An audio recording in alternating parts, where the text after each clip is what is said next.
This week's blog post is the fourth in my series on whether Alexander and Angelica had an affair. For the background on this post, including the distinction between certain, probable, and possible, see the first post in this series. We have been working through the primary sources. There is not enough evidence to prove that an affair between Alexander Hamilton and Angelica Schuyler Church is either certain or probable.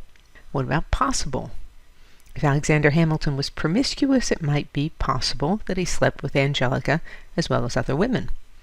In the previous three posts, we've looked at primary sources that are often cited to prove Hamilton was promiscuous: the Reynolds affair, the Goddess letter, and the Tomcat story. None of these hold up as proof that Hamilton slept around. But Angelica and Alexander clearly liked and admired each other, so is it possible the attraction was so strong they couldn't resist sleeping together? The admiration in their letters to each other is obvious.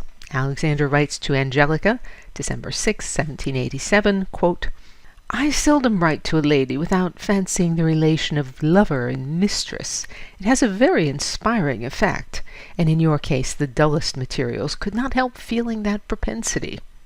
End of quote. Angelica writes to Eliza, July 30th, 1794, quote, "I love him very much, and if you were as generous as the old Romans, you would lend him to me for a little while." End of quote. Let's put these into context.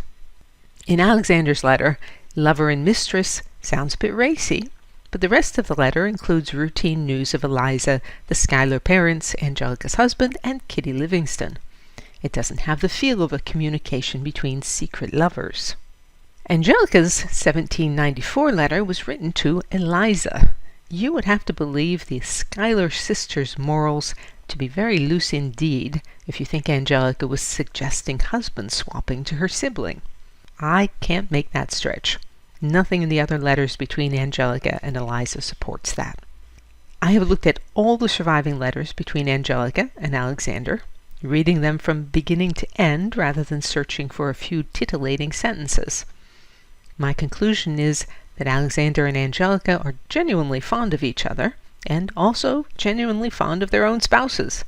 They pay compliments to each other, but there's no secret, sexy subtext. It's worth noting that Alexander and Eliza named their eldest daughter after Angelica, and their fourth son, John Church, after Angelica's husband. Angelica and John in turn named their second daughter after Eliza, and their fourth son after Alexander. My conclusion is there's too much familial affection in the Schuyler Church Hamilton families to use Alexander and Angelica's fondness for each other as evidence of an affair.